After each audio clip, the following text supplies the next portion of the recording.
Assalamualaikum warahmatullahi wabarakatuh. Nama saya Rizky Kamal. Saya membuat video ini sebagai tugas kuliah saya, mata kuliah manajemen keuangan lanjutan, yang akan membahas tentang leverage. Leverage secara bahasa berarti pengungkit yang biasanya berguna untuk mengangkat beban yang berat. Dalam manajemen keuangan, leverage memiliki maksud yang semakna, yaitu penggunaan aset dan sumber dana yang memiliki daya tetap atau bukan tetap, dengan tujuan untuk meningkatkan keuntungan perusahaan. Dalam analisis keuangan ada dua konsep leverage, yaitu yang pertama leverage operasi atau operating leverage, dan yang kedua leverage keuangan atau financial leverage. Leverage operasi adalah seberapa besar beban tetap atau fixed cost yang digunakan untuk mendukung operasi perusahaan. Leverage operasi timbul akibat perusahaan yang dalam operasinya menggunakan biaya tetap. Pada konsep leverage operasi, biaya harus dapat dibedakan dari dua, yaitu biaya tetap atau fixed cost dan biaya variabel atau variable cost.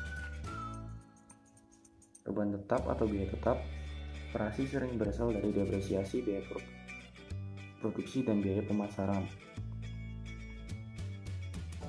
Dengan menggunakan operating leverage, perusahaan mengharapkan bahwa peningkatan penjualan akan meningkatkan laba sebelum bunga dan pajak atau EBIT, earning before interest and tax, atau sering disebut laba operasi atau juga laba usaha. Multiplier effect dari penggunaan biaya tetap terhadap EBIT disebut degree of operating leverage atau DOL. Degree of operating leverage apabila perusahaan memiliki biaya operasional operasi tetap atau biaya modal tetap, maka dikatakan perusahaan menggunakan leverage. Dengan menggunakan operating leverage, perusahaan mengharapkan bahwa perubahan penjualan akan mengakibatkan perubahan laba sebelum bunga dan pajak yang lebih besar. Yang kedua adalah leverage keuangan atau financial leverage, yaitu perusahaan yang dalam operasinya menggunakan sumber dana yang mengakibatkan adanya biaya modal tetap atau bunga berhutang.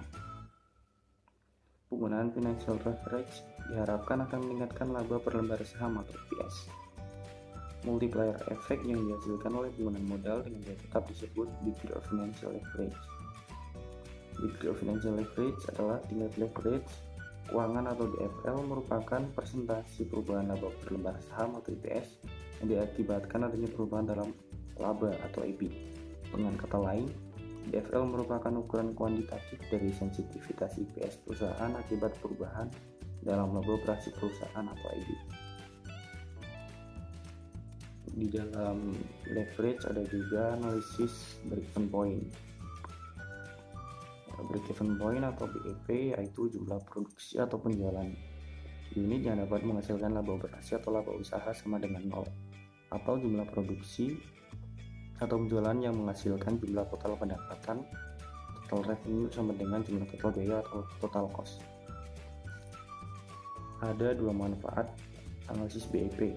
Yang pertama, menentukan jumlah produksi atau penjualan yang dapat menutupi seluruh biayanya atau total cost.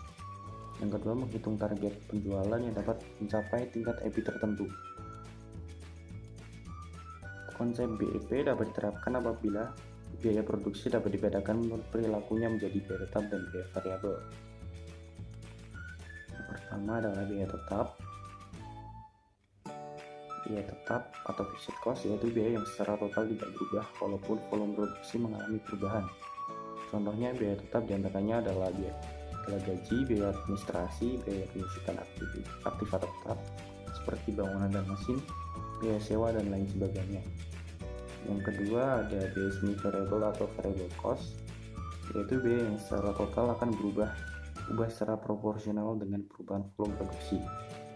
Contoh biaya variable diantaranya adalah biaya bahan baku, biaya tenaga kerja langsung, biaya kemasan, dan lain-lain.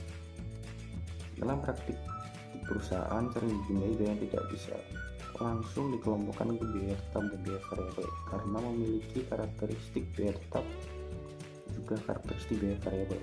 Biaya ini disebut sebagai biaya semi variabel. Misalnya biaya listrik, biaya telepon, biaya pemeliharaan mesin, dan lain-lain. Biaya semi variabel ini dalam analisis BEP harus dapat dipisahkan unsur tetap dan unsur variabelnya sehingga menjadi biaya tetap dan biaya variabel.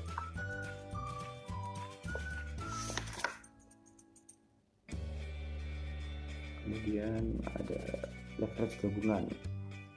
Leverage gabungan adalah pengaruh perubahan penjualan terhadap perubahan laba setelah pajak untuk mengukur secara langsung efek perubahan penjualan terhadap perubahan laba rugi pemegang saham dengan degree of combined leverage atau DCL, yang didefinisikan sebagai presentasi perubahan pendapatan per lembar saham sebagai akibat presentasi perubahan dalam unit terjual. Analisis break-even point digunakan untuk menentukan jumlah penjualan dalam rupiah atau unit yang menghasilkan EBIT. Dengan kata lain, break-even point adalah suatu titik untuk menunjukkan tingkat penjualan yang menyebabkan perusahaan tidak untung dan juga tidak rugi. Operating leverage adalah kepekaan EBIT terhadap perubahan penjualan perusahaan. Operating leverage timbul karena perusahaan menggunakan biaya operasi tetap. Dengan adanya biaya operasi tetap, perubahan pada penjualan akan mengakibatkan perubahan yang lebih besar pada EBIT perusahaan. Sementara sebuah perusahaan dikatakan menggunakan financial leverage jika perusahaan membelanjai sebagian dari aktifanya dengan sekuritas yang membayar bunga yang tetap, misalnya hutang pada bank, penerbitan obligasi atau saham preferen. Jika perusahaan menggunakan financial leverage atau hutang, perubahan pada perusahaan akan mengakibatkan perubahan yang besar pada EPS atau earning per share atau penghasilan per lembar saham perusahaan. Sekian video saya. Apabila ada kata-kata yang kurang berkenan, saya mohon maaf yang sebesar-besarnya. Assalamualaikum warahmatullahi wabarakatuh.